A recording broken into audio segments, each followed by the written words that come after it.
Some kinds of loneliness cut so deep, you forget what hope feels like. Lady Seraphine knew this pain well, 34 years old, widowed without children, watching her family's land slowly slip away while the world treated her like she had already disappeared. Then, one autumn evening, a giant knight appeared at her gates. He was scarred from countless battles and carried himself like a man who had never lost a fight. Sir Garron didn't bow or offer sweet words. Instead, he said, something that changed everything. I need a wife, and you need strong sons. His blunt proposal should have offended her. Instead, it awakened something she thought was dead forever. Can two broken people build something real from such a practical beginning? Before we jump back in, tell us where you're tuning in from. And if this story touches you, make sure you're subscribed because tomorrow I've saved something extra special for you. The morning mist clung to Ravengard Manor like a shroud, and Lady Seraphine of Ravengard watched it from her chamber window with the practiced patience of someone who had learned to find beauty in decay. At 34, she possessed the kind of quiet elegance that came not from youth, but from weathering life's storms with dignity intact. Her auburn hair, streaked now with premature silver at the temples, was pulled back in a simple knot that spoke more of practicality than vanity. The hands that gripped her morning cup of weak tea were unmarked by rings, save for one, a simple gold band she had moved from her left hand to her right 3 years ago, when the mourning period for her brief marriage had officially ended. Below, in the courtyard, she could see old Henrik sweeping the same stones he had swept for 40 years, his movements slower now, but no less determined. The sight both comforted and grieved her. How many mornings had she stood at this very window, watching the world continue its slow rotation, while everything she had known crumbled grain by grain. The leather-bound ledger on her writing desk told the story in stark numbers. Each month brought smaller rents from fewer tenants. Each season saw another family pack their belongings and seek fortune elsewhere, where the protection was stronger and the taxes lighter. The Ravengard name, once spoken with respect throughout the eastern provinces, now carried the faint odor of decline that ambitious men could smell from leagues away. She had been 17 when her father arranged her marriage to Lord Edmund Blackthorne, a match that should have secured her future and strengthened their house. Edmund had been kind enough, in his distracted way, more interested in his books than his bride. Their marriage lasted 2 years long enough for her to learn the rhythm of disappointment, not long enough for her to conceive the heir that might have changed everything. When fever took him, she became that most precarious of creatures, a young widow with no children and dwindling prospects. "My lady?" The voice belonged to Martha, her oldest servant and the closest thing to a mother she had left. The woman entered, without ceremony, carrying another cup of tea and the weight of unspoken concerns. The accounts from the mill village came in. Seraphine didn't need to ask. She could read the news in the older woman's careful expression. How many left this time? 3 families. The Millers, the young couple with the twin boys, and old Garrett's son took his family north to Ironhold. The names hit her like physical blows. People she had known since childhood, families that had served her house for generations, all making the practical choice to seek better protection elsewhere. She couldn't blame them. What could she offer them but the fading shadow of a name that meant less each passing year? "There's something else, my lady." Martha's tone carried a note that made Seraphine turn from the window. A visitor arrived in the night, been waiting in the great hall since before dawn. A visitor? Seraphine felt her heart quicken. Visitors were rare at Ravengard these days, and unexpected ones rarer still. Did he give his name? Sir Garron of Iremore. Says he has business to discuss. Martha paused, choosing her words carefully. He's a large man, my lady, battle-scarred. The kind that makes the other servants nervous just being in the same room. Seraphine knew the name, though they had never met. Sir Garron's reputation preceded him like thunder before lightning. They called him the undefeated knight, though she suspected the title had more to do with his survival instincts than divine favor. He had served in the border wars, the kind of brutal campaigns that either killed a man quickly or forged him into something harder than steel. What could such a man want with her failing house? Did he state his business? No, my lady. But he brought gifts. Good wine, fine cloth, and a chest that took 2 men to carry from his wagon. Martha's eyebrows rose meaningfully. The kind of gifts a man brings when he wants something significant. Seraphine's mind raced through possibilities. Perhaps he sought to purchase land, though she had little left worth selling. Perhaps he needed safe passage through her diminished territories. Or perhaps, and this thought sent an uncomfortable flutter through her chest, he had heard of her situation and come to make the kind of offer that desperate widows sometimes receive from practical men. She moved to her mirror and studied her. Reflection with the critical eye of a woman who had learned not to expect too much from life. The years had been kinder than they might have been. Her face remained unlined, though there were shadows beneath her green eyes that spoke of too many sleepless nights spent balancing impossible accounts. Her figure, while no longer girlish, retained the curves that had once caught Edmund's wandering attention, though she took little comfort in such things now. Have cook prepare something suitable for a guest, though nothing too elaborate. She straightened her simple brown dress, wishing she had something finer to wear, but knowing this was likely as good as it would get. I'll receive him in the great hall in an hour. Martha nodded and turned to go, then paused at the door. My lady? He asked specifically about your marital status, whether you had remarried or were available. The words hung in the air like smoke from a dying fire. Available. Such a cold word for the warm hope she had buried alongside her husband. Available, as if she were goods on a merchant's shelf, marked down for quick sale. After Martha left, Seraphine returned to the window and the view that had become both sanctuary and prison. The mist was lifting now, revealing the true state of her domain. Gardens that had once been her mother's pride were overgrown with weeds.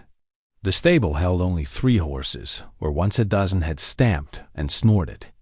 The watchtower that had guarded their lands for 2 centuries leaned slightly to the east, its stones beginning to shift with age and neglect. This was her inheritance, a crumbling monument to better days and the slow, inexorable slide toward irrelevance. She had fought it with every tool at her disposal: careful management, ruthless economy, the sale of everything that wasn't absolutely essential. But fighting decline was like trying to hold back the tide with her bare hands. Every small victory was temporary. Every loss felt permanent. A commotion in the courtyard drew her attention. A man emerged from the stables, and even from this distance she could see why the servants were nervous.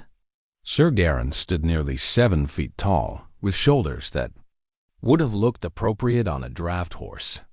His dark hair was cropped close to a skull that bore the pale line of an old scar running from his left temple to his jaw. He moved with the careful economy of someone who had learned that every motion might need to become violence at a moment's notice. He was examining one of her horses, running expert hands along its legs with the practiced touch of someone who understood the value of good horseflesh. Even from her window, she could see his approval of the animal, one of the few quality possessions she had managed to keep. The sight filled her with an unexpected pride. At least something in her domain still met the standards of a man who clearly knew quality when he saw it. As if sensing her observation, he looked up toward her window.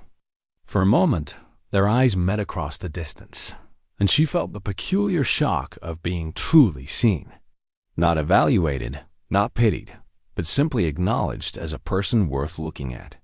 The sensation was so unfamiliar that she stepped back from the window, her heart beating faster than the moment warranted. What did he see when he looked at her? A woman clinging to the remnants of faded glory? A problem to be solved? Or perhaps, and this thought frightened her more than the others, an opportunity? She spent the remaining hour preparing herself with the kind of meticulous care she had not bothered with in months. If Sir Garron of Iremore had come to make her an offer, she would at least hear him out with dignity. The simple gold band on her right hand caught the light as she worked, a reminder of promises made and broken, of hopes raised and buried. But as she prepared to go downstairs and meet whatever fate had sent to her door, Seraphine felt something she had not experienced in years, the faint, dangerous stirring of possibility. Perhaps this giant of a man carried more than gifts in his wagon. Perhaps he carried the one thing she had given up hoping for, a chance to change the ending of her story. The great hall of Ravengard Manor had seen better centuries. Tapestries that had once blazed with color now hung faded and moth-eaten along the stone walls, and the massive oak table that dominated the room bore the scars of generations of family meals, heated discussions, and desperate late-night accounting sessions. But despite its decline, the hall retained an undeniable dignity, much like its mistress.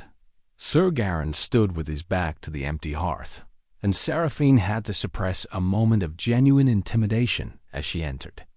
Up close, he was even more imposing than she had expected. His presence filled the space in a way that had nothing to do with his considerable size, and everything to do with the quiet confidence of a man who had survived things that killed other men. The scar she had noticed from her window was more pronounced now, pale line that spoke of a blade that had come within inches of ending his life. But it was his eyes that caught her attention most. They were gray as winter storms, and they watched her approach with an intelligence that missed nothing. This was not the dull brutality she might have expected from a career soldier, but something far more dangerous, a sharp mind housed in a body built for war. Lady Seraphine. His voice matched his appearance, deep, rough-edged, but carefully controlled. He offered the slightest bow, just enough to acknowledge her rank without suggesting subservience. "Thank you for receiving me, Sir Garron." She inclined her head with practiced grace, gesturing toward the chairs arranged near the cold hearth. "Please, sit. Martha tells me you've been waiting since dawn. I'm accustomed to early hours." He remained standing until she seated herself, a courtesy that surprised her. Many men of his reputation had little patience for such niceties. "I trust my gifts were acceptable?" "Very generous, though I confess myself curious about the occasion." She folded her hands in her lap, the simple gold band catching the morning light that filtered through the tall windows. It's been some time since Ravengard received such thoughtful visitors. Something flickered across his scarred features. Not quite amusement, but close to it. "I'd prefer directness, Lady Seraphine. May I speak plainly?" The question itself was courteous, but his tone suggested he would speak plainly regardless of her answer. She found herself oddly appreciative of his honesty. "Please do." He reached inside his leather jerkin and withdrew a folded parchment, placing it on the small table between them with deliberate care. The document was clearly formal, written in the precise hand of someone accustomed to contracts and legal obligations. "I have a proposition for you." His gray eyes never left her face, watching for her reaction with the intensity of a man who made his living reading other people's intentions. "I need a wife. You need an heir. I believe we can solve both problems." The words hit her like a physical blow. Of all the possibilities she had considered during her hour of preparation, this direct proposal had not been among them. She felt heat rise in her cheeks, the whether from anger or something else entirely. She couldn't say. "I beg your pardon? You heard me correctly." If he noticed her shock, he gave no sign of it. "I'm 41 years old, Lady Seraphine. I've spent the last 23 years fighting other men's wars, and I have little to show for it beyond scars and a reputation that grows heavier each year. I want land of my own, a legitimate household, and sons to carry my name forward. You possess the first two and can provide the third." The casual way he discussed her body's potential contribution to his plans should have been insulting. Instead, she found herself oddly fascinated by his complete absence of romantic pretense. In a world where men regularly lied about their motives, his brutal honesty was almost refreshing. "And what, exactly, do you imagine you offer me in return?" For the first time since her entrance, something approaching warmth entered his expression. "Protection, resources, a father for the children you've never had the chance to bear." He leaned forward slightly, his massive frame somehow managing to seem less threatening and more earnest. "Look around you, Lady Seraphine. This hall has known better days, as has your domain. Your tenants are leaving. Your coffers grow lighter each month, and ambitious men circle your lands like wolves scenting weakness." Each word struck home with uncomfortable accuracy. She had spent years hiding these truths from herself and others, maintaining the pretense that determination and careful management could overcome the simple mathematics of decline. Hearing them spoken aloud by this scarred stranger felt like having a wound cauterized, painful, but perhaps necessary. "You know a great deal about my circumstances. I make it my business to know such things before I act." He gestured toward the parchment between them. "Read it. I've set down my terms clearly. You'll find them more than fair." With hands that trembled slightly despite her efforts at composure, Seraphine unfolded the document. The language was formal but clear, outlining a marriage contract that was remarkable for its practical specificity. He offered to assume responsibility for her debts, to provide sufficient funds for the restoration of her properties, and to garrison her lands with experienced men-at-arms. In return, he asked for her name, her body, and the legitimate heirs she might bear him. But there were other clauses that surprised her. Provisions for her to retain certain properties in her own name. Assurances that he would not interfere in the management of household affairs. Even a specification that any daughters born to their union would receive proper dowries when they came of age. This is unusually detailed. I've seen too many marriages fail because expectations weren't clearly established. His voice carried the weight of hard experience. "I don't offer you love, Lady Seraphine.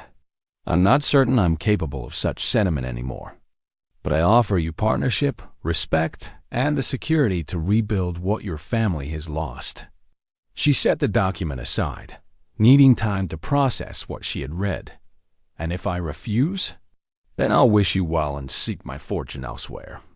His tone remained matter-of-fact, but she caught something in his eyes that suggested her answer mattered more than he was willing to admit. "But we both know what the alternative looks like.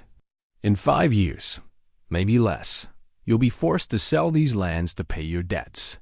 Some lesser lord will absorb them into his holdings, and the name Ravengard will become a footnote in someone else's history." The truth of his words settled over her like a heavy cloak. She had known this day would come, had felt it approaching with the inexorable certainty of winter. But knowing something intellectually and hearing it spoken aloud were different experiences entirely. "You speak of children as if they were a certainty." She heard the slight tremor in her own voice and hated it. "I was married before Sir Garron, for 2 years. No heir came of it. Perhaps the fault lay elsewhere." His response was gentle, the first truly kind thing he had said since entering her hall. "You were young then, and grief has a way of affecting such things. I've known many women who struggled to conceive in unhappy circumstances, but found their bodies more willing when they felt secure and valued." The suggestion that her barrenness might not be permanent sent an unexpected jolt through her chest. She had accepted her childlessness as another failure, another way in which she had proven inadequate to the demands of her position. But what if he was right? What if the desperate loneliness of her first marriage had been as much to blame as any physical inadequacy? "I need time to consider your proposal." He stood, his movement fluid despite his size. "Of course, But don't take too long, Lady Seraphine. Winter approaches, and with it the kind of desperation that makes men do foolish things. Better to choose your path while you still have choices to make. As he moved toward the door, she found herself speaking before she quite realized she intended to. Why me, Sir Garron? Surely there are younger women, prettier women, women with more to offer a man of your accomplishments. He paused at the threshold, looking back at her with those storm-gray eyes. Younger women want romance and pretty lies. Pretty women are often more concerned with their reflections than their responsibilities. And women with more to offer usually want more in return than I'm prepared to give. He studied her face for a long moment. You're a woman who understands the weight of duty, Lady Seraphine. That's worth more than youth or beauty or fortune. After he left, she remained sitting in the suddenly too large hall, staring at the formal marriage contract that represented either salvation or a different kind of doom. Outside, she could hear the sounds of his departure, the jingle of harness, the creak of wagon wheels, the low voices of his men preparing to move on. For the first time in years, the silence of Ravengard Manor felt less like peace and more like the calm before a storm. The portrait hanging above the mantelpiece in Seraphine's private chamber had watched over 3 generations of Ravengard women, and tonight its painted eyes seemed particularly judgmental. Lady Alara of Ravengard, Seraphine's mother, gazed down from the canvas with the serene confidence of a woman who had never doubted her place in the world or questioned whether she deserved the privileges her bloodline provided. What would you do, mother? Seraphine whispered to the image, though she already knew the answer. Lady Alara had been raised in a different time, when marriages were expected to be practical arrangements and romantic love was considered a pleasant bonus rather than a necessity. She would have read Sir Garron's contract, evaluated its terms with the same care she once applied to grain purchases, and made her decision based on logic rather than sentiment. But knowing what her mother would have done and being able to follow that example were different matters entirely. Seraphine had spent 17 years watching her parents' successful partnership, a marriage built on mutual respect, shared goals, and the gradual deepening of affection that came from facing life's challenges together. It had spoiled her, perhaps, for the reality of what most noble marriages actually were. A soft knock interrupted her brooding. Martha entered without waiting for permission, carrying a tray of bread, cheese, and wine that Seraphine had not requested, but undoubtedly needed. You didn't come down for dinner, the older woman observed, setting the tray on the small table by the window. And cook says you barely touched your midday meal. I wasn't hungry. It was only partially true. Her stomach had been tied in knots. Since Sir Garron's departure, making food seemed both unnecessary and impossible. Martha settled into the chair across from her, with the familiar ease of a servant who had long since transcended her official station. She had been Seraphine's nursemaid, her mother's confidant, and now served as something between advisor and surrogate parent. He seemed a decent sort, Martha said without preamble. Polite to the staff, careful with the horses, and his men were well disciplined. I've seen worse prospects. Have you indeed? Seraphine couldn't keep a note of amusement from her voice. Trust Martha to reduce Sir Garron's intimidating presence to such practical terms. Lord Edmund was prettier, Martha continued with the blunt honesty that had made her invaluable over the years. But pretty doesn't repair roof tiles or keep bandits from thinking your lands look easy to plunder. The comparison stung, partly because it was so accurate. Edmund had been handsome in the way that young nobles often were soft-featured, well-fed, unmarked by hardship or violence. He had written her poetry and picked flowers for her hair, and she had mistaken these gestures for love rather than recognizing them as the empty courtesies of a man who had no idea what else to offer a wife. Sir Garron's proposal is ... direct. Men usually are when they want something badly enough. Martha poured wine into 2 cups, passing one to Seraphine with the expectation that it would be drunk. The question is whether what he wants aligns with what you need. Seraphine accepted the cup, but didn't drink immediately, swirling the dark liquid as she organized her thoughts. He's not offering love, Martha. He made that quite clear. And would you believe him if he had? The question struck home with uncomfortable accuracy. A man of Sir Garron's reputation and resources could have chosen any number of younger, prettier, more fertile prospects. If he had claimed to be motivated by overwhelming passion for a 34-year-old widow he had never met, she would have known him for a liar or a fool. He speaks of children as if they were a certainty. She took a small sip of wine, letting its warmth ease the tightness in her throat. What if I disappoint him as I disappointed Edmund? Lord Edmund was a boy playing at being a man, Martha replied with characteristic bluntness. Always had his nose in some book or scroll, more interested in ancient battles than the woman in his bed. This one looks like he knows the difference between theory and practice. Heat rose in Seraphine's cheeks at the implication, though she couldn't deny its logic. Sir Garron's presence carried an animal magnetism that Edmund had never possessed, confident sensuality of a man who was entirely comfortable in his own body. Even during their brief interview, she had found herself acutely aware of his physical presence in a way that felt both thrilling and dangerous. There's something else, Martha continued, her voice dropping to a more serious tone. Word came from the eastern villages this afternoon. Raiders hit the Millbrook settlement 2 days ago. Burned out 3 farms, killed the family that tried to resist. Seraphine's cup trembled in her hands. Millbrook was less than a day's ride from Ravengard, well within what should have been her protected territory. How many men do we have capable of fighting? 6, maybe 8 if you count the boys who think they're old enough to swing a sword. Martha's expression was grim. Not enough to patrol our borders, let alone respond to raiders who know the country as well as we do. The reality settled over Seraphine like a cold weight. She had been so focused on managing her financial decline that she had allowed her military capabilities to erode to dangerous levels. A few more successful raids, a few more demonstrations of her inability to protect her people, and the trickle of departing families would become a flood. Sir Garron mentioned that ambitious men circle these lands like wolves, she said quietly. Aye, and wolves attack when they sense weakness. Martha leaned forward, her weathered hands gripping her cup tightly. I've served this house for 40 years, my lady. I nursed you when you had fever, comforted you when Lord Edmund died, and watched you try to hold together what your father built.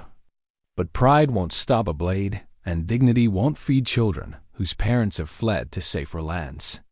The words hit harder because they came from affection rather than criticism. Martha had earned the right to speak plainly, had bought that privilege, with decades of loyal service and genuine care. If she was advising acceptance of Sir Garron's proposal, it was because she saw no other viable path forward. He wants more than marriage, Seraphine observed. He wants partnership. Someone who will wilt beside him rather than simply bear his children and manage his household. And that frightens you? The question probed deeper than Seraphine was prepared to explore, touching on fears she had barely acknowledged to herself. Edmund had wanted a decorative wife, someone to grace his table and warm his bed, without challenging his authority or contributing significantly to important decisions.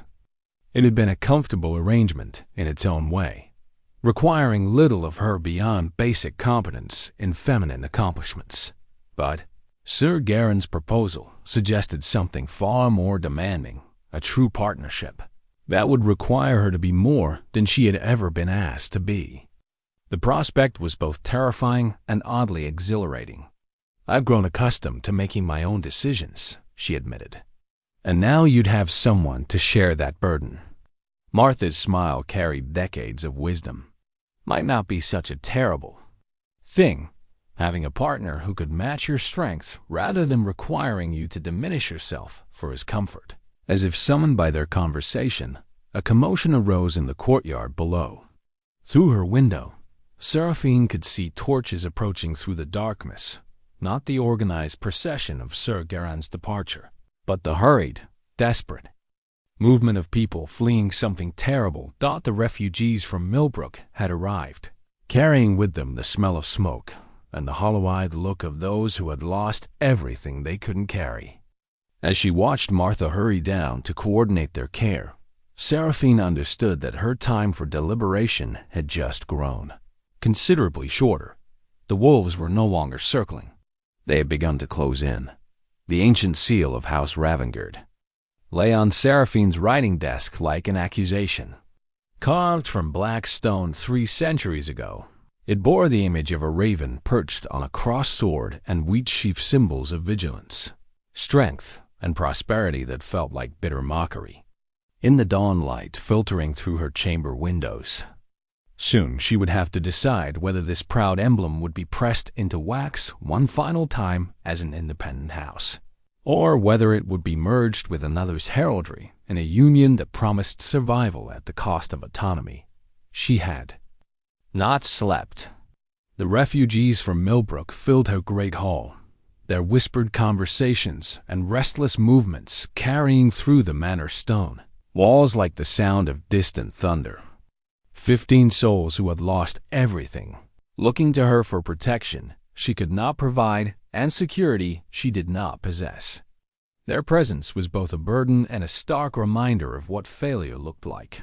The soft sound of papers rustling drew her attention to the marriage contract Sir Garron had left behind. She had read it so many times that she could recite portions from memory, each clause weighed and measured against her dwindling alternatives. The terms were indeed fair, more than fair, if she were being honest. They revealed a man who understood the complexities of merging 2 lives and 2 domains, someone who had thought carefully about the practical challenges they would face. But fairness and wisdom did not make the choice easier. To accept would mean acknowledging that she could not preserve her family's legacy alone. The 3 centuries of independent rule by the women of House Ravengard would end with her failure. To refuse would mean watching that same legacy crumble. More slowly, but just as certainly, with the added weight of knowing she had turned away help when it was offered. A knock at her door interrupted her brooding. "Come," she called, expecting Martha with the morning meal she had little appetite for. Instead, Father Benedict entered, the elderly priest who served the spiritual needs of her household and the surrounding villages. His presence surprised her. He rarely visited the manor except for formal occasions or true emergencies. "Forgive the early intrusion, my lady." His voice carried the careful neutrality of a man accustomed to navigating delicate conversations. "I've been tending to the refugees from Millbrook, and I felt we should speak." "Of course, Father. Please, sit." She gestured to the chair Martha had vacated hours earlier, noting the lines of exhaustion around his eyes. "How are they faring?" "As well as can be expected. They have shelter, food, and the comfort of still drawing breath." He settled into the chair with the careful movements of age, his weathered hands folding over his simple brown robes. "But they have questions, my lady. Questions about their future, about whether Ravengard can offer them the protection they seek." The implicit criticism stung, though she knew it was deserved. "And what did you tell them?" "That God provides for those who trust in His wisdom, and that earthly protection comes in many forms." His pale blue eyes studied her face with the penetrating gaze of a man who had heard decades of confessions. Some of those forms required difficult choices, and the setting aside of pride. Father Benedict had been her spiritual advisor since childhood, one of the few people who had earned the right to speak to her with complete honesty. If he was broaching this subject, it meant her situation was even more precarious than she had realized. "You've heard about Sir Garron's visit. Word travels quickly in a small household." He leaned forward slightly, his expression growing more serious. "I've also heard about his reputation." "The man has enemies, my lady." Powerful ones who would not hesitate to extend their enmity to anyone who allied themselves with him. This was new information, and it sent a chill through her already. Anxious thoughts. What kind of enemies?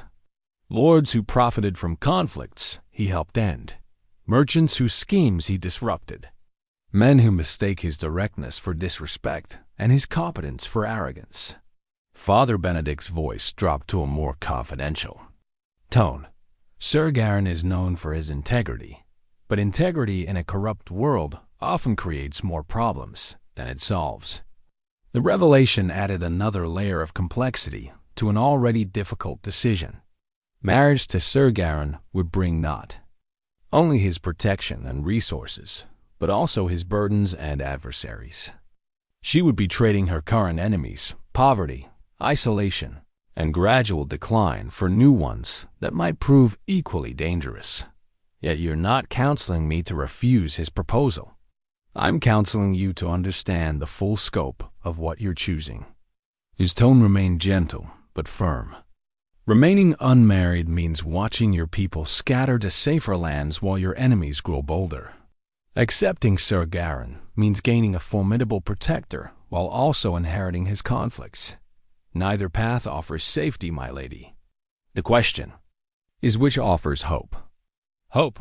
The word resonated in ways that surprised her. When had she last felt genuine hope rather than mere stubborn determination?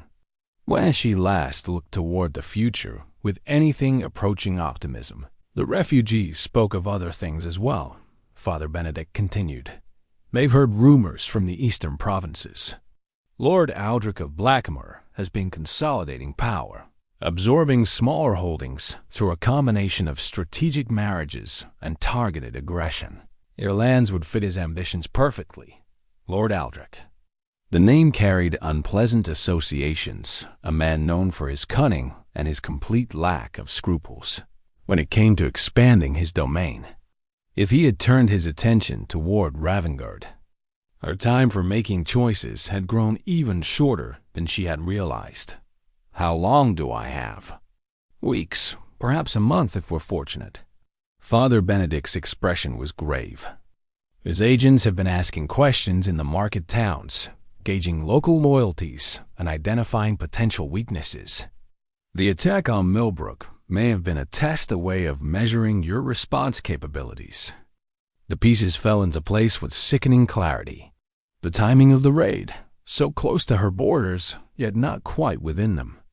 The precision with which the raiders had struck and withdrawn.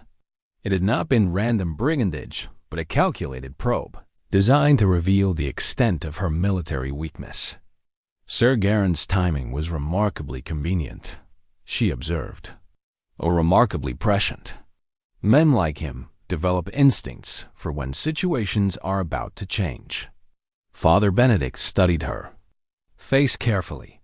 The question is whether you trust those instincts enough to bind your fate to his. Trust, another word that cut to the heart of her dilemma. She had trusted Edmund, and he had died before their marriage could mature into true partnership. She had trusted in her own competence to preserve what her family had built, and that trust had proven misplaced. Now she was being asked to trust a scarred stranger whose reputation for integrity was matched by his capacity for violence. What does your heart tell you, my child? The question surprised her with its simplicity. She had been thinking in terms of politics, economics, and military strategy, carefully analyzing every angle except the most fundamental one. What did she actually want? I'm frightened, she admitted, the words emerging before she could reconsider their wisdom. Not of him, exactly, but of what accepting means. Of becoming someone I've never been before. All growth requires us to become someone we've never been before. Father Benedict's smile was kind but knowing. The question is whether we choose that growth or have it imposed upon us by circumstances beyond our control. After he left, Seraphine remained at her desk, staring at the ancient seal that represented everything she was and everything she might cease to be. The morning sun climbed higher, casting longer shadows across the chamber. and she could hear the sounds of her household beginning another day of managing an impossible situation with insufficient resources.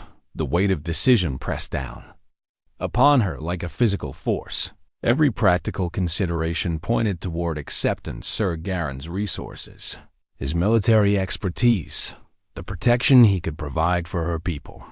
Yet something deeper than logic held her back, some fundamental reluctance to surrender the independence she had fought so hard to maintain.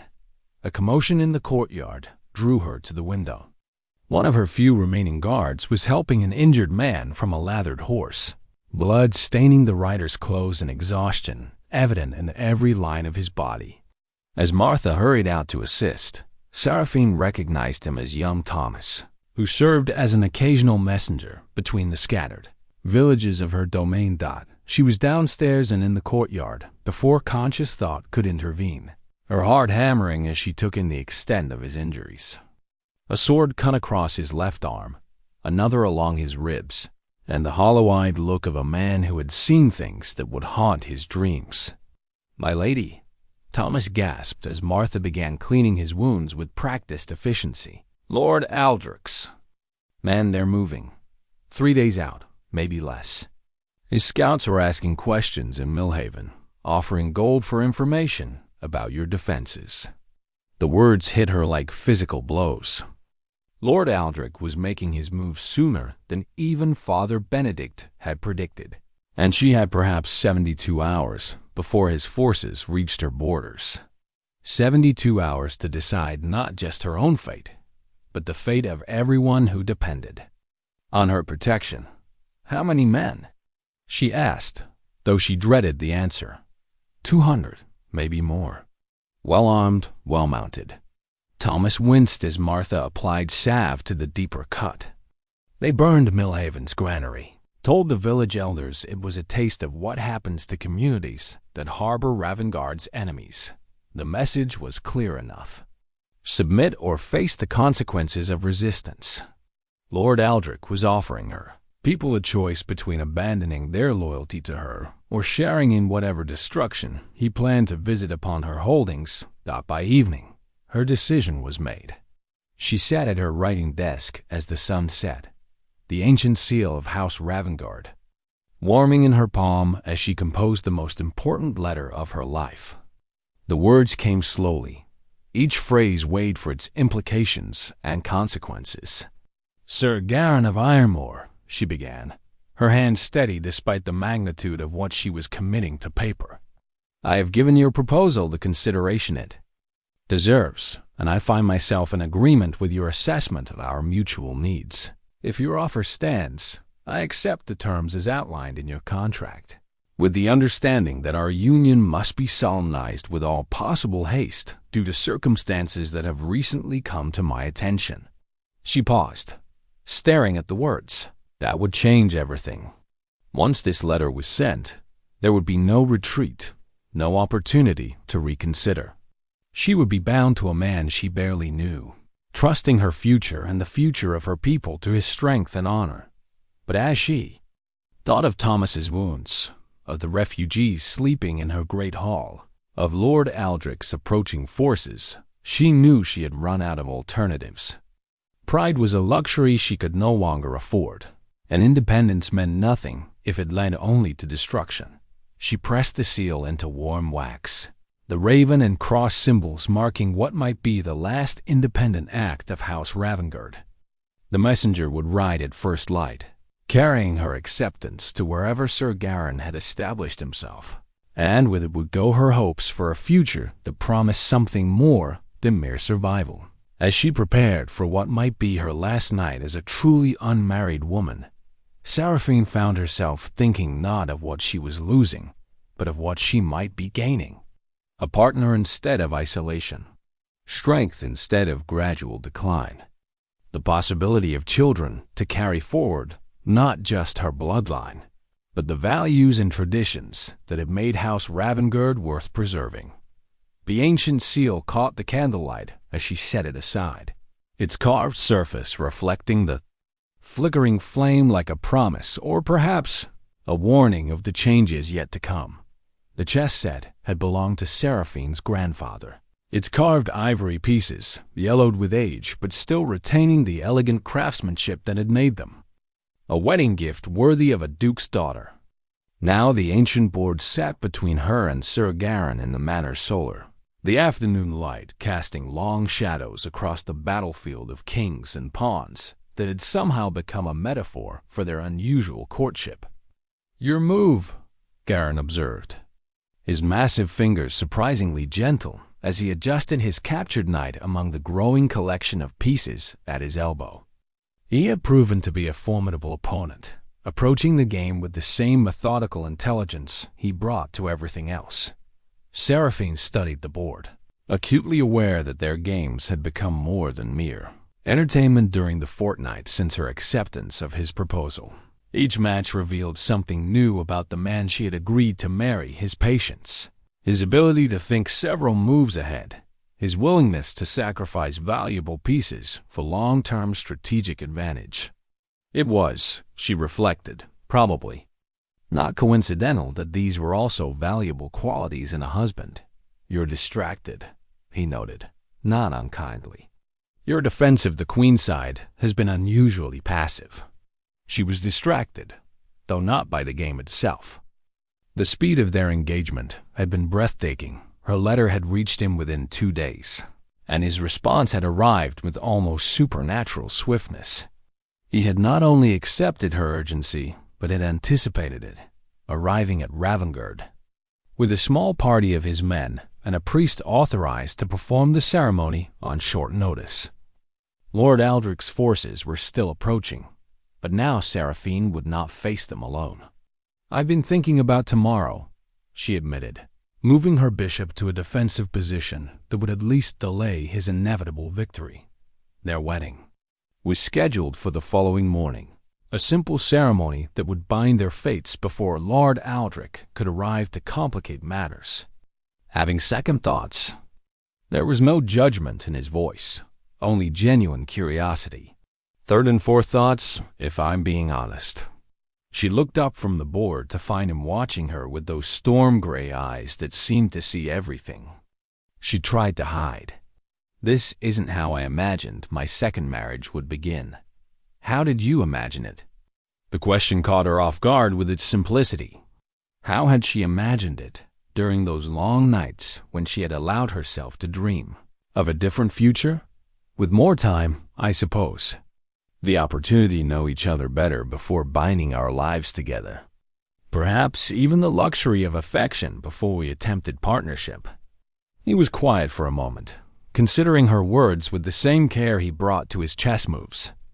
"Affection can grow from respect and shared purpose," he said finally. "I've seen marriages that began with passion and ended in mutual hatred, and others that started as practical arrangements but deepened into genuine partnership over time. And which do you expect ours to become? That depends on us, doesn't it?" He leaned back in his chair, the afternoon light catching the silver in his dark hair. "I won't lie to you, Seraphine. I've never been the sort of man women dream of marrying. I'm too old, too scarred, too set in my ways to play the romantic hero. But I can promise you respect, protection, and the kind of partnership that builds something lasting." The honesty in his voice was both reassuring and sobering. She had married Edmund with her head full of romantic notions, expecting love to solve all their difficulties and make their differences irrelevant. This time, she was entering marriage with her eyes open to its practical realities. Perhaps that would make it more likely to succeed. "Your men seem loyal," she observed, changing the subject to safer ground. During his stay at Ravengard, she had watched his soldiers interact with both him and her household staff. They showed him the respect born of competence rather than mere rank, and they treated her people with a courtesy that spoke well of their commander's character. Loyalty has to be earned. His hand moved to absently touch the scar along his jaw, a gesture she was beginning to recognize as unconscious. "Habit. I've bled alongside most of them, shared their hardships and their victories. They follow me because they trust my judgment, not because they have to. And do you trust theirs?" with my life, which, after tomorrow, will also mean with yours." The weight of that responsibility showed in his expression, adding new lines around his eyes. "I won't pretend that marriage to me won't bring dangers, Seraphine. I've made enemies over the years, men who would be happy to strike at me through anyone I care about." The casual way he included her among those he cared about sent an unexpected warmth through her chest. It wasn't a declaration of love, but it was something, an acknowledgement that she would matter to him beyond her utility as a wife and potential mother of his children. Father Benedict mentioned as much. She captured one of his pawns, a small victory that felt disproportionately satisfying. "He seems to think the benefits outweigh the risks. Wise man." I've known priests who were more concerned with abstract theology than the practical needs of their flocks. Garron studied the board, then made a move that put her king in check. With elegant efficiency, "He's been caring for your people well during this difficult time." "He has. They trust him, which makes his support of our marriage significant." She moved her king to safety, though she could see that the game was approaching its inevitable conclusion. "It matters, having his blessing. Some of them were concerned about your reputation." "The reputation for violence, you mean?" It wasn't a question, and he didn't seem offended by it. "Fair enough. I'm a violent man when circumstances require it. But I'm not a cruel one, and I don't visit my anger on those weaker than myself." The distinction was important, though she wasn't entirely certain she understood its full implications. "And after we're married, will you expect me to accommodate that aspect of your nature?" He was quiet for a long moment, his hands still on the chessboard as he considered his answer. "What I expect is partnership, Seraphine. That means shared decisions about important matters, mutual respect for each other's strengths and weaknesses, and the understanding that we're stronger together than apart." He looked up from the game to meet her eyes directly. "It also means that when violence becomes necessary, and in our world, it sometimes will you trust me to handle it while keeping our hands as clean as possible." The conversation had grown more serious than she had intended, but it was necessary. These were the kinds of discussions they should have had before agreeing to marry, the careful negotiations of expectations and boundaries that would determine whether their partnership succeeded or failed. "Check," he said gently, moving his queen into position. "I believe that's mate in 3 moves." She studied the board, seeing the trap he had constructed with patient skill over the course of their game. Her king had nowhere to run, her pieces too scattered to provide effective protection. It was a thorough defeat, achieved without cruelty or gloating, the work of a master who took no particular pleasure in demonstrating his superiority. "Well played," she conceded, tipping over her king in formal surrender. "Perhaps tomorrow you can teach me some of your strategies. Perhaps tomorrow we'll have more important matters to attend to." His smile was small but genuine, transforming his scarred features in a way that made her pulse quicken unexpectedly. "Though I look forward to many more games between us, Lady Seraphine. Win or lose, they help me understand how your mind works." As they packed away the chess pieces, she found herself wondering what tomorrow would bring beyond the simple ceremony that would make them husband and wife. Lord Aldrich's forces were perhaps a day away, their scouts already probing the borders of her domain. Her new husband would have to prove himself as protector almost immediately after taking his vows. But for tonight, they were still 2 people, getting to know each other, still finding the rhythms of conversation and the comfortable silences that might, in time, become the foundation of something deeper than mere alliance. The wedding ring felt foreign on Seraphine's finger, heavier than the simple band she had worn during her first marriage, crafted from silver and set with a small sapphire that caught the morning light streaming through the chapel's ancient windows. Sir Garron, her husband now, she reminded herself, had chosen it himself, explaining that he wanted something durable enough for a woman who would be working alongside him rather than merely gracing his table. The ceremony itself had been brief, conducted by Father Benedict in the small stone chapel that had witnessed 3 centuries of Ravengard. Family celebrations and sorrows. No grand feast followed, no parade of noble guests offering congratulations and political alliances. Instead, there had been a simple meal shared with the household staff and Garron's men, followed by the uncomfortable awareness that their wedding night awaited along, with the very real possibility that it might also be their last night of peace. "You're thinking too loudly," Garron observed from where he stood by the window of what had been her private chamber and would now be theirs. He had insisted on moving his belongings into her rooms rather than requiring her to relocate, a gesture of consideration that had not gone unnoticed by the household staff. "I was thinking about Lord Aldrich," she replied, which was partially true.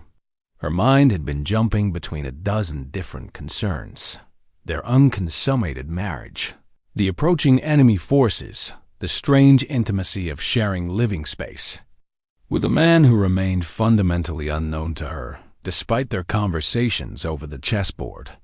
"He won't attack tonight."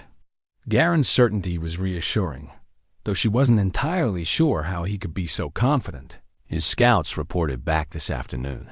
He knows I'm here now, and that changes his calculations significantly." "How can you be sure?" He turned from the window, and she was struck again by the sheer physical presence he brought to any space. Even in the relatively large chamber, he seemed to fill it completely, his broad shoulders and imposing height making the room feel smaller and more intimate than it ever had when she occupied it alone. "Because I know Aldrich's reputation, and he knows mine. He expected to find you isolated and vulnerable, easy prey for a quick conquest that would give him your lands without significant cost." Garron moved to the chair beside the cold hearth, his movements careful and controlled. Now he has to decide whether those lands are worth a real fight against an opponent who won't go down easily. The confidence in his voice was both comforting and slightly intimidating. She had married a man accustomed to violence, someone who calculated the odds of survival with the casual expertise of a merchant evaluating grain prices. It was exactly what she needed, but it also served as a stark reminder of how different their worlds had been before today. "And if he decides they're worth it, then we fight." His gray eyes met hers steadily. "And we win, because we have advantages he doesn't expect and motivation he can't match." The conversation lapsed into silence, both of them acutely aware of the elephant in the room, or rather, the marriage bed that dominated one wall of the chamber. It was a substantial piece of furniture, built to accommodate the large frames that seemed to run in the Ravengard bloodline, but tonight it felt both too large and too small simultaneously. "I should probably mention," Garron said with careful casualness, "that I don't expect. That is, given the circumstances of our marriage and the urgency of the situation, I'm willing to wait until you're more comfortable with our arrangement before we ... He trailed off, leaving the sentence diplomatically incomplete, but his meaning was clear enough. The consideration surprised her. She had expected him to claim his marital rights immediately, as was both his legal prerogative and practical necessity if they hoped to produce the heir that was part of their bargain. "That's very thoughtful," she replied, though she wasn't entirely sure it was what she wanted. The practical part of her mind argued that delay would only make the inevitable more awkward, while another part appreciated his willingness to let her adjust to their new circumstances gradually. "There's no rush," he continued, settling more comfortably into his chair. "We have time to get to know each other better, to build the kind of trust that makes everything else easier." But did they have time?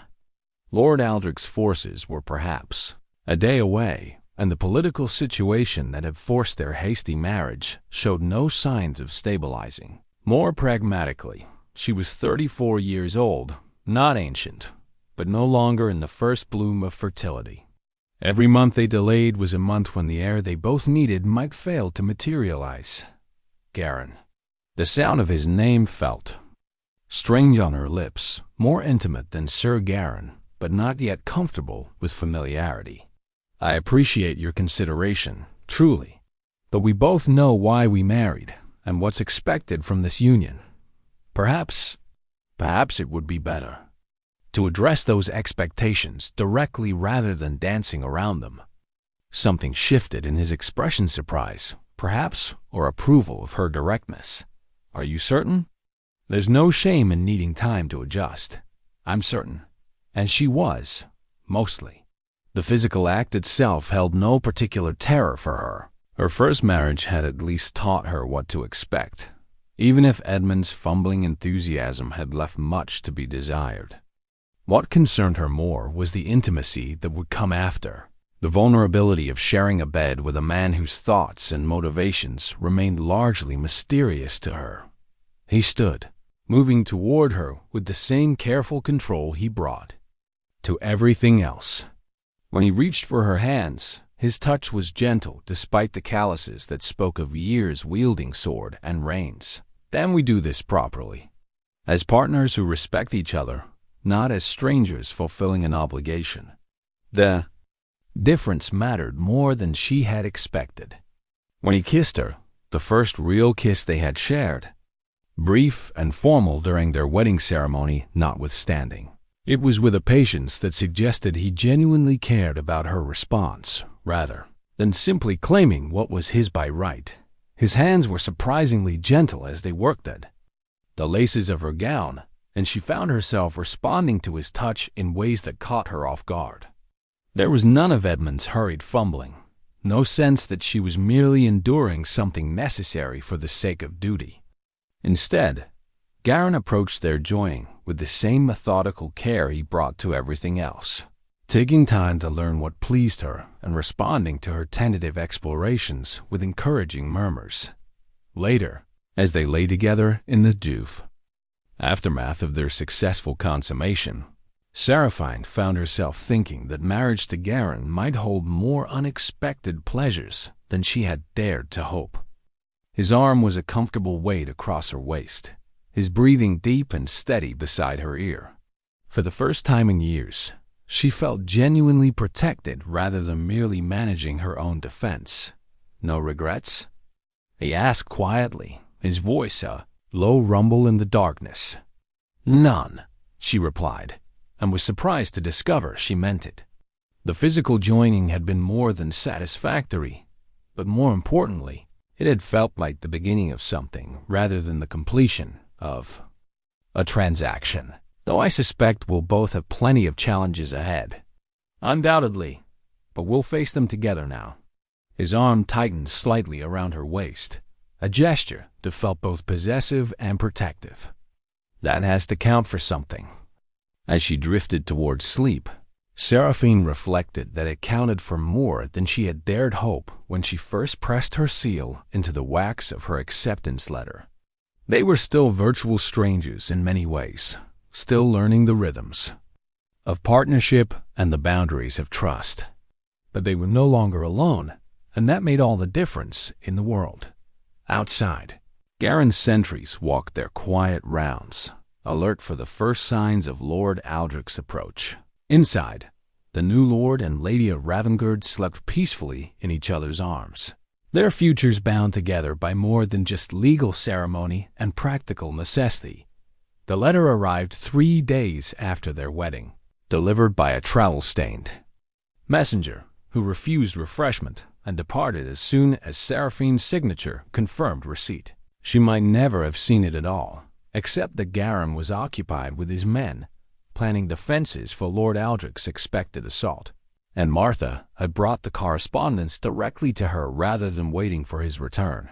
The parchment was of excellent quality, the kind used by wealthy merchants and ambitious nobles for important communications. But it was the seal that made her blood run cold. Not Lord Aldrich's familiar raven, but the crossed swords of House Thornfield, a family whose enmity with Garron ran deeper than mere political disagreement. Her hands trembled slightly as she broke the wax and unfolded the contents. The handwriting was elegant, clearly the work of a professional scribe, but the message it contained was devastating in its implications. Lady Seraphine, it began with false courtesy. Felicitations on your recent marriage to Sir Garron of Iremore. No doubt you believed yourself to be entering into a union based on mutual benefit and honest partnership.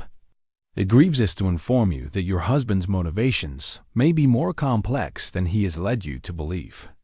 The letter went on to detail a web of political maneuvering that cast Garron's proposal in an entirely different light. According to Lord Thornfield's carefully documented allegations, her husband had not stumbled upon her situation by chance. Instead, he had orchestrated it, working with Lord Aldrich to create the very crisis that had forced her into accepting his proposal. The accusations were precise and damning. Garron had allegedly provided information about Ravengard's weakened defenses, encouraged the raids that had driven away her tenants, and even suggested the timing for Lord Aldrich's final assault. All of it designed to make her desperate enough to accept marriage to a man she barely knew, trading her independence for protection that should never have been necessary. We enclose certain documents that may interest you. The letter continued with poisonous solicitude. Correspondence between Sir Garron and Lord Aldrich dated from before your first meeting, discussing the best methods for encouraging your cooperation in their plans. We trust you will find them illuminating. The enclosed papers were indeed illuminating and utterly damning. Letters in Garron's bold handwriting, discussing her situation with clinical detachment and strategic calculation. References to the Ravengard problem and the need to motivate the lady toward practical solutions. Worst of all, a detailed analysis of her character that demonstrated an uncomfortably accurate understanding of her fears, her pride, and the precise pressure points that would force her toward accepting his proposal. She will resist at first. One particularly cruel passage read, but she is too intelligent not to recognize inevitability when it presents itself. The key is timing. She must feel desperate enough to overlook the convenience of my arrival, but not so desperate as to suspect manipulation. Each word felt like a physical blow. Every conversation they had shared, every moment of growing warmth between them, every gesture of consideration he had shown, all of it reframed as calculated manipulation by a man who had studied her like a tactical problem to be solved. The door to their chamber opened as she was reading the letters for the third time, hoping against hope that she had somehow misunderstood their contents. Garron entered with the easy confidence that had become familiar over their brief marriage, his face relaxing into something approaching contentment as he saw her. The sentries report no movement from Aldrich's forces, he said, moving to kiss her forehead in what had become a pleasant routine. It seems our marriage has given him pause after all. The casual affection in his voice, which would have warmed her heart an hour ago, now felt like another layer of deception. She pulled back from his touch, the letters crumpling in her clenched fists as she struggled to control her expression. Indeed, she managed, her voice sounding strange to her own ears. How convenient for us both. Something in her tone made him pause, his gray eyes sharpening with the alertness that had kept him alive through decades of warfare. Seraphine? What's wrong? For a moment, she was tempted to pretend nothing had changed, to hide the letters, and continue living in the fantasy of their partnership. But the woman who had managed Ravengard's decline for years was not given to such self-deception, even when the truth was almost too painful to bear. I received some interesting correspondence today.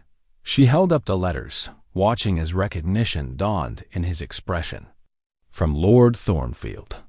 He thought I should know more about my husband's strategic capabilities. The transformation in Garron's face was immediate and complete. The warmth disappeared, replaced by the cold calculation of a man preparing for battle. He didn't deny the letters' authenticity or attempt to dismiss their contents as lies.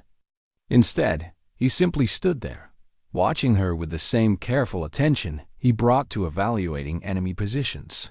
I see. His voice was quiet, controlled, giving away nothing of his thoughts. And what conclusion have you drawn from this? Intelligence? The clinical way he discussed it, as if her heartbreak were simply another tactical situation to be managed, sent a spike of fury through her that was almost cleansing in its intensity. That I have been played for a fool by an expert. She stood, the letters scattered around her feet like the remnants of her shattered trust. That every word you spoke, every gesture of consideration, every moment of apparent affection was calculated to achieve a specific result. Not every word. The admission was quiet, almost lost in the sudden tension that filled the room. Not every gesture. Which ones? The question emerged as barely more than a whisper, her anger suddenly replaced by something more devastating hope that perhaps some small part of their connection had been genuine. He was silent for a long moment, his scarred hands clenching and unclenching at his sides. When he finally spoke, his voice carried a weariness that seemed to age him before her eyes. The initial approach was calculated, he admitted. I won't lie to you about that, Seraphine. I knew of your situation, knew that circumstances could be encouraged to make my proposal more attractive. But what happened afterward, what's been happening between us these past weeks, that wasn't part of any plan? How am I supposed to believe that? The words came out harsher than she intended, but she couldn't bring herself to soften them. How am I supposed to trust anything you say when the foundation of our entire relationship was built on deception? Because, you know me now. He took a step toward her, then stopped when she moved back instinctively. You've seen how I treat your people, how I respond when you challenge me, how I am when I think no one is watching. Whatever brought us together, Seraphine, what's grown between us since then is real. But was it? That was the question that cut deepest. The uncertainty that would poison every future interaction between them. Had the warmth in his eyes when he looked at her been genuine, or simply the professional satisfaction of a plan executed successfully?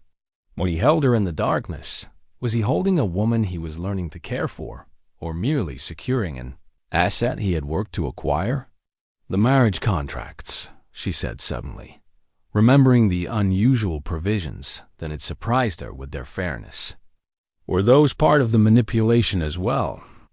Calculated to make me feel respected and valued rather than merely used? His silence was answer enough, though when he finally spoke, his voice carried a note of something that might have been genuine regret.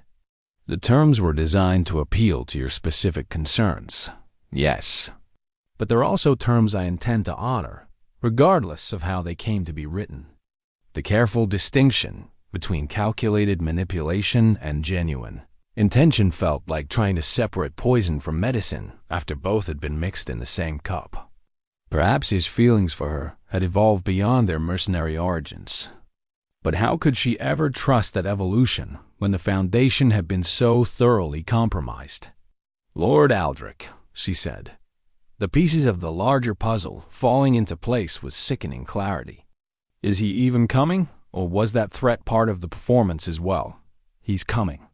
Garron's voice carried absolute certainty. The arrangement was that I would secure your cooperation and then remove myself from the equation, leaving your lands available for his absorption. My presence here complicates his plan significantly.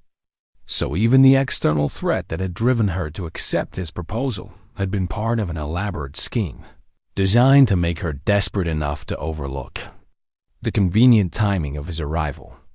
The scope of the manipulation was almost breathtaking in its thoroughness. Get out. The words emerged with surprising steadiness, given the chaos of emotions warring in her chest. Get out of my chamber, out of my house, out of my life. Seraphine, get out!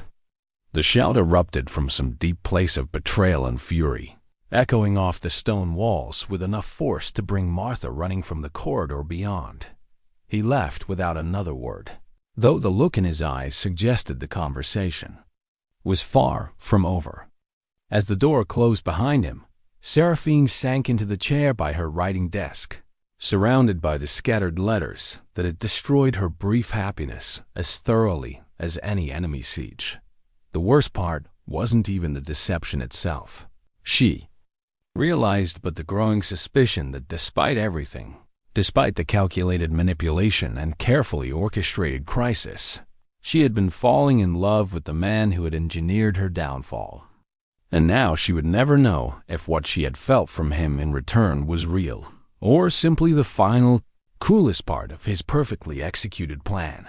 The journal lay open on Seraphine's desk like an accusation leather-bound, well-worn and filled with Garron's distinctive handwriting and entries dating back months before their first meeting. Martha had brought it to her without explanation, simply setting it down among the morning correspondence with the grim expression of someone delivering necessary medicine. "Where did you find this?"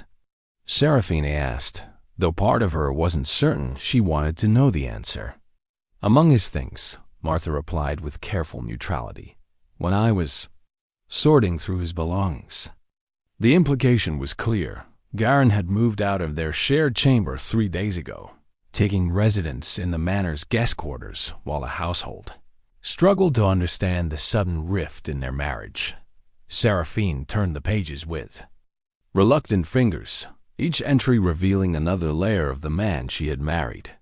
The early entries were indeed calculating, filled with strategic assessments and tactical observations that painted her as little more than a problem to be solved. But as the dates progressed, something subtle began to shift in his tone. "Day 12 of my residence at Ravengard," read one entry from their second week of marriage. "Lady Seraphine continues to surprise me. Her management of the household accounts demonstrates a mathematical precision that rivals military quartermasters I have known. More significantly, she shows genuine concern for the welfare of her people, not the abstract beauty of noble obligation, but personal investment in their well-being.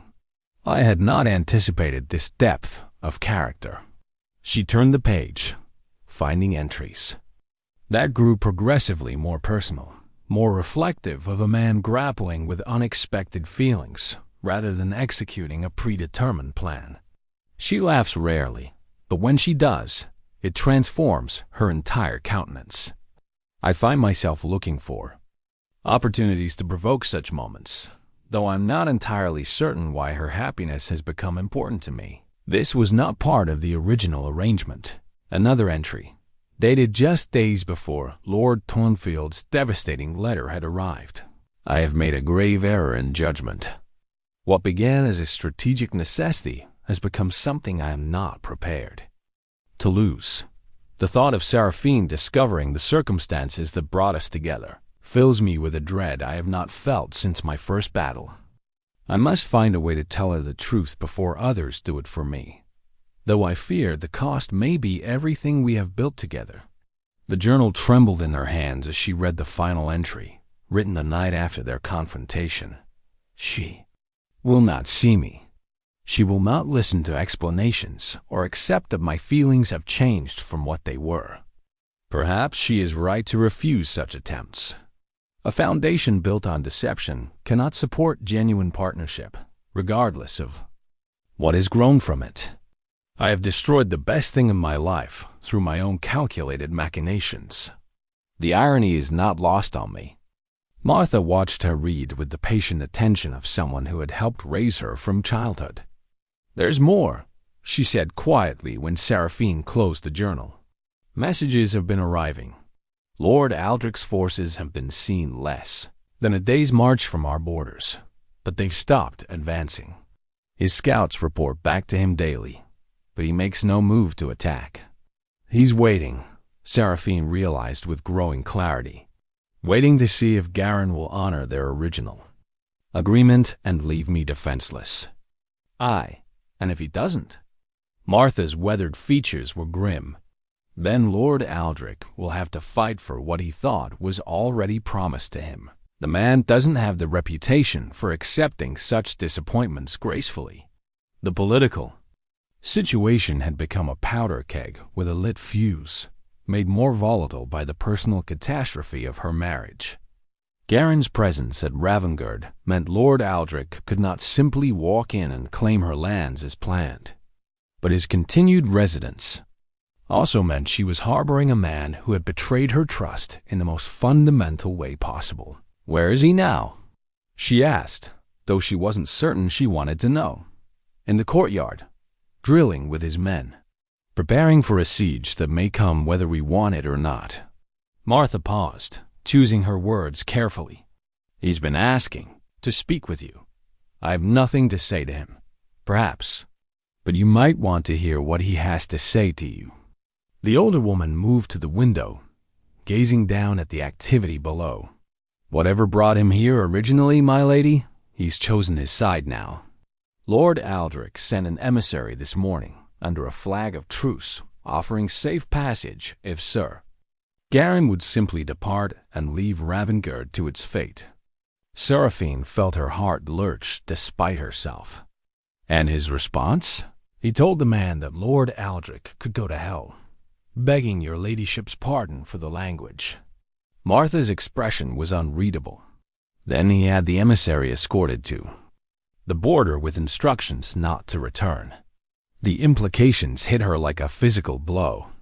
By refusing Lord Aldrich's offer, Garron had committed himself fully to defending Ravengard and her, despite knowing that she might never forgive him for his deceptions. He was choosing to fight a battle that would bring him nothing but danger, protecting a woman who had banished him from her bed and her trust. "He could still leave," she said, though the words felt hollow even as she spoke them. "Take his men and depart before Lord Aldrich arrives in force." "Aye, he could, but we both know he won't." Martha turned from the window, her eyes holding decades of hard-won wisdom. "Whatever else he may be, my lady, he's not a man who abandons his responsibilities. And like it or not, you've become his responsibility." The sound of steel on steel drifted up from the courtyard. Garron's men training with the desperate intensity of soldiers who knew battle was coming. Through her window, she could see her husband moving among them, offering corrections and encouragement with the easy competence of a natural leader. His presence had already begun transforming her household's capabilities. What had been a handful of aging guards was becoming something that resembled a real fighting force. "There's something else you should know," Martha continued with obvious reluctance. "Young Thomas rode in this morning with news from the eastern villages. Lord Aldrich's men have been recruiting, promising gold and land grants to any who will take up arms against Ravengard when the time comes. How many have accepted? Too many. It seems our neighbors are more interested in sharing Lord Aldrich's victory than risking his displeasure by supporting us." Martha's tone carried the bitter disappointment of someone who had believed in human loyalty longer than the evidence supported. "We'll be fighting not just professional soldiers, but people we've known for years." The betrayal cut deep, though it shouldn't have surprised her. Political winds changed quickly in the borderlands, and few could afford to support a losing cause out of simple loyalty. Still, knowing that men she had helped in lean years would soon be riding against her walls added another layer of pain to an already impossible situation. "What are our chances?" she asked quietly. "With Sir Garron and his men? Better than they would be otherwise." Martha's answer was carefully honest. "His soldiers are veterans, experienced in exactly this kind of defensive action.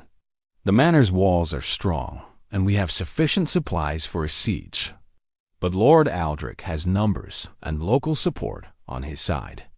A knock at the chamber door interrupted their conversation. One of Garron's men, she thought his name was Willem, stood in the doorway with respectful but urgent bearing. "Begging your pardon, my lady, but Sir Garron requests your presence in the great hall. Lord Aldrich's main force has been sighted, and there are decisions that need to be made."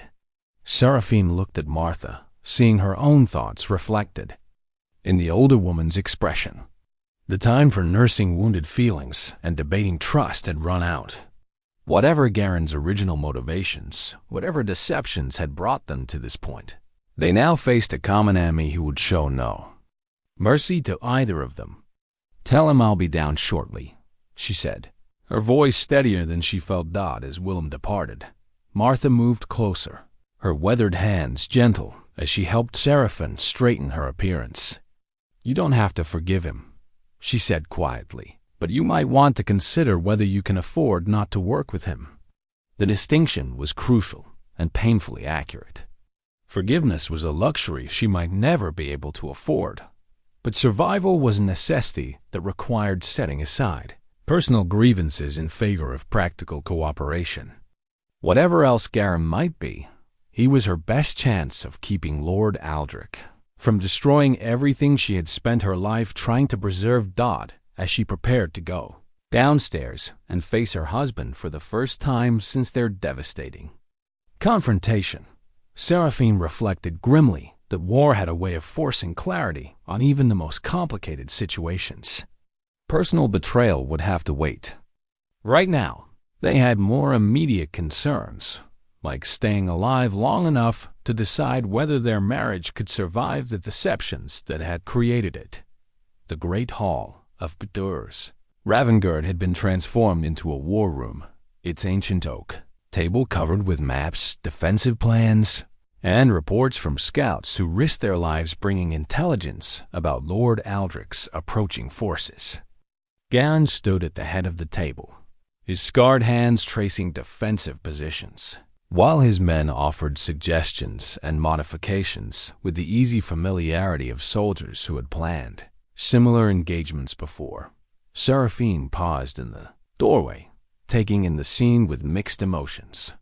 Her husband, estranged though he might be, commanded the room with natural authority, his presence lending confidence to men who would soon risk their lives defending her home. Whatever his personal failings, his military competence was undeniable. "My lady." He straightened as he noticed her entrance, his voice carefully formal. The warmth that had begun to develop between them was gone, replaced by the professional courtesy of a commander addressing a superior officer.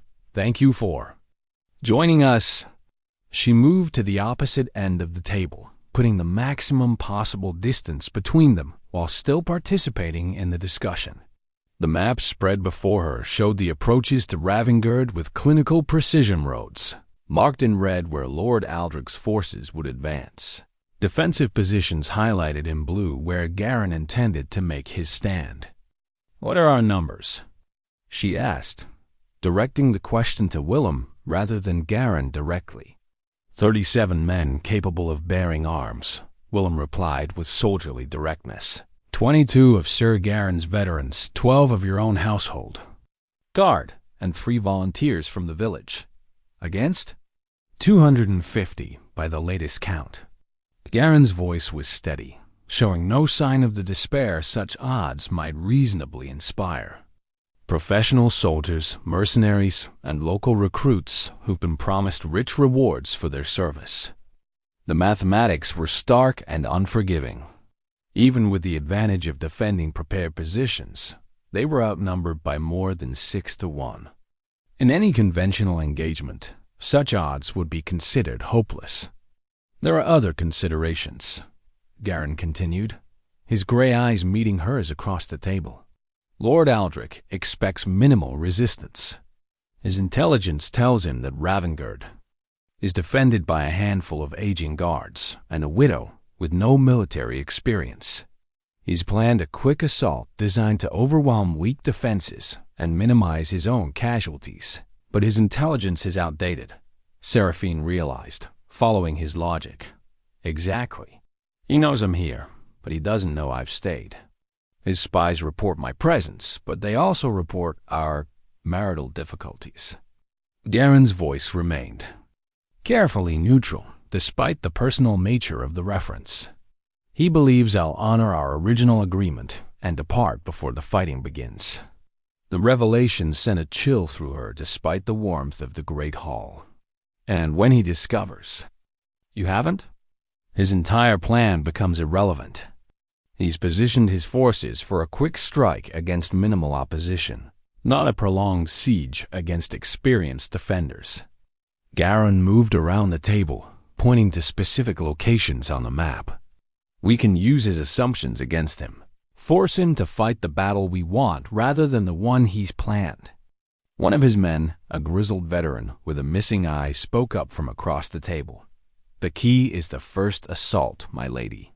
If we can break his initial attack, make him pay a higher price than he expected, his local recruits will start having second thoughts about the rewards Lord Aldrich promised them. And if we can't break it? She had to ask, though she dreaded the answer. Then we fall back to the manor itself and prepare for a siege. Garron replied with the matter-of-fact tone of a man discussing inevitable weather. The walls are strong, and we have supplies for several weeks. Lord Aldrich's forces aren't equipped for a prolonged siege. He planned on this being finished quickly. The strategy made sense, but it also highlighted just how desperate their situation had become. They were gambling everything on the hope that their enemies would be unprepared for serious resistance, counting on confusion and surprise to make up for their numerical disadvantage. There's something else, Willem added with obvious reluctance. Lord Aldrich sent another message this morning. A final offer before he commits to assault. What kind of offer? Seraphine asked, though she suspected she already knew. Complete amnesty for all who surrender before the fighting begins. Safe passage for Sir Garron and his men. Full pardons for any who served House Ravengard faithfully. Willem's voice carried no judgment, but the implications were clear. In return, you would join your household to his, under terms he would dictate. The euphemistic language couldn't disguise what Lord Aldrich was really proposing. Surrender, marriage to him or one of his allies, and the complete absorption of Ravengard into his growing domain. It would mean safety for her people, but it would also mean the end of everything her family had built over 3 centuries. And my response? That was your decision to make, my lady, Garron replied quietly. I presume nothing about your willingness to fight. The careful distance in his voice stung more than she expected. 3 days ago, they had been building something that felt like partnership. Now they were reduced to formal courtesies and presumed nothing about each other's intentions. But as she looked around the table at the faces of men preparing to fight for home, she realized that Garron's presumption had been accurate. Whatever else might be broken between them, she wasn't prepared to surrender Ravengard to Lord Aldrich's ambitions. Then we fight, she said simply. And we win, because the alternative is unacceptable. For the first time since their confrontation, something like approval flickered in Garron's gray eyes. Then we'd better make sure we're ready for them. As his men dispersed to their final preparations, Seraphine remained in the great hall, staring at the maps that would soon become the geography of battle. In a few hours, Lord Aldrich's forces would test their defenses, and everything would be decided by sword and strategy, courage and cunning. Whatever personal reckonings lay ahead between her and Garron would have to wait until they had survived the immediate crisis. First, they would fight together. Then, if they lived through what was coming, they could decide whether their marriage was worth salvaging from the ruins of its deceptive foundation. The attack came at dawn, just as Garron had predicted. Lord Aldrich's forces emerged from the morning mist like a dark tide, their banners snapping in the cool breeze as they formed into assault columns. From her position atop Ravengard's watchtower, Seraphine could see the disciplined movement of professional soldiers mixed with the less certain advance of local recruits who had perhaps begun to question the wisdom of their allegiances. 263 by my count, Willem reported from beside her, his experienced eye cataloging the enemy forces with professional precision. Mostly foot soldiers, but I see at least 30 mounted men-at-arms and what looks like siege equipment. Below in the courtyard, Garron's voice carried clearly as he made final adjustments to their defensive positions. His calm confidence was infectious, spreading through the defenders like warmth from a hearth fire. Whatever personal conflicts existed between them, Seraphine had to admit that her people had never looked more ready for battle than they did under his leadership. They're taking their time, she observed, watching Lord Aldrich's forces form into attack formations with deliberate care. Aldrich's no fool, even if his intelligence was flawed. Willem's scarred features were grim but determined. He's realized something isn't as he expected, and he's adjusting his tactics accordingly. The first assault came against the manors. Outer courtyard, where Garron had positioned his most experienced veterans behind makeshift barricades. The clash of steel on steel rang across the morning air as Lord Aldrich's soldiers discovered that what they had expected to be a token resistance was instead a professionally organized defense. From her elevated position, Seraphine watched her husband moved through the fighting like a force of nature. His massive sword carved paths through enemy formations, while his tactical commands kept their defense coordinated despite the chaos of close combat. This was what he had been forged for. She realized not the careful negotiations of marriage contracts or the subtle complexities of domestic partnership, but the brutal clarity of battle where survival depended on skill, courage, and the absolute trust between warriors who fought as one. The first wave broke against their defenses like water against stone, Lord Aldrich's forces pulling back to regroup.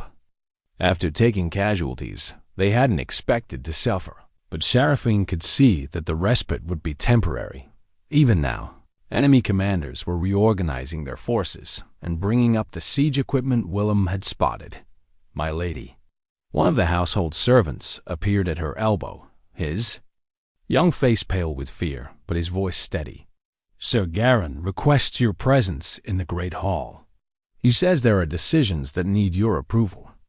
She made her way down from the tower, moving through corridors that echoed with the sounds of preparation and the low voices of people bracing themselves for whatever would come next.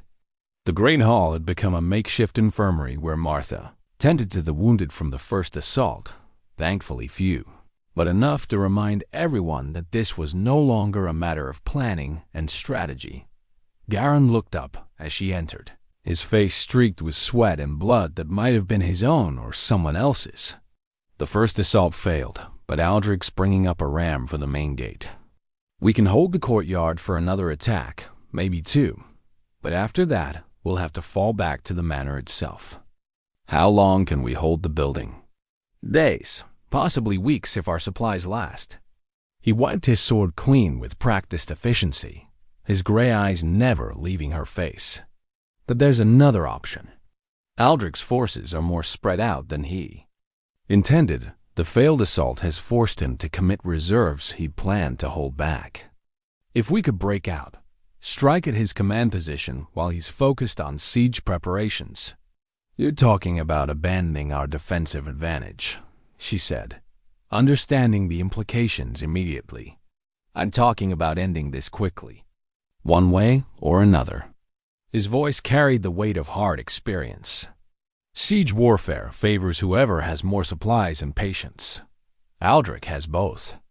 It was a desperate gamble, trading the security of stone walls for the chance to strike a decisive blow against their enemies. Success would end the threat to Ravengard permanently. Failure would mean the deaths of everyone who had trusted her. "Leadership. What do you need from me?" "Your permission to take 20 men and leave the manor's defense to the remaining forces."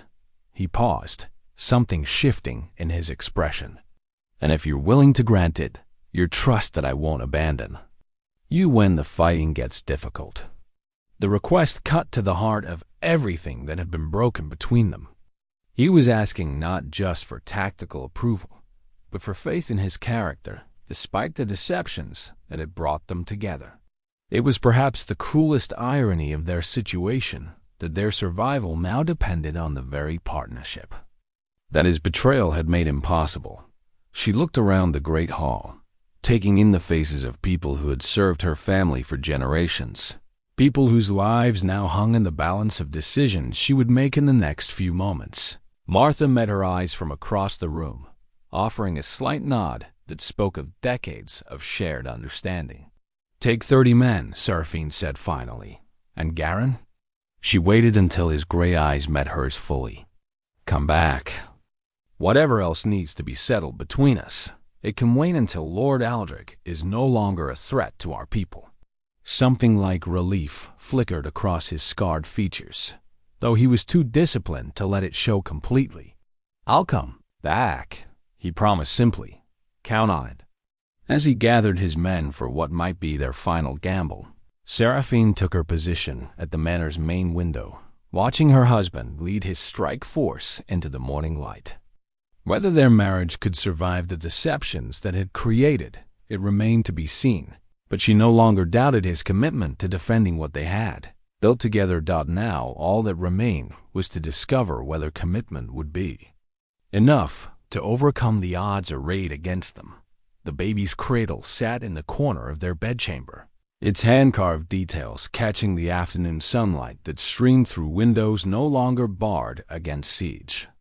Garron had spent the winter evenings working on it, his scarred hands surprisingly gentle as they shaped the oak into curves and flourishes that spoke of hope rather than mere craftsmanship.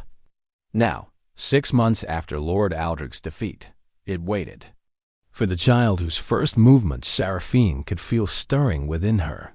"The final reports from the eastern villages came in today," she said, looking up from the correspondence that covered her writing desk. Their marriage had found new rhythms in the months following the battle, a careful partnership, built on mutual respect and the gradual rebuilding of trust that had been so thoroughly shattered by Lord Thornfield's revelations. Garron entered from the adjoining chamber, carrying the chess set that had become a symbol of their relationship's evolution. "Good news, I hope?" "Better than good. The last of Aldrich's supporters have either sworn fealty to Ravengard or departed for other domains. The tax collectors report that revenues are at their highest level in 5 years. She accepted his kiss on her forehead, a gesture that had regained its warmth gradually over the months of working together to rebuild what war had damaged. And the Thornfield situation?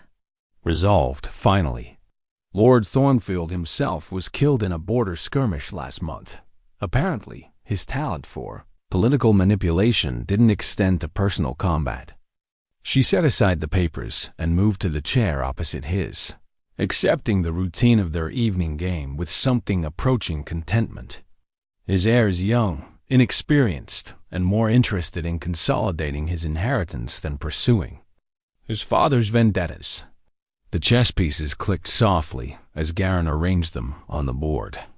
Their games had evolved too, becoming less about victory and defeat and more about the comfortable conversation that flowed around strategy and tactics.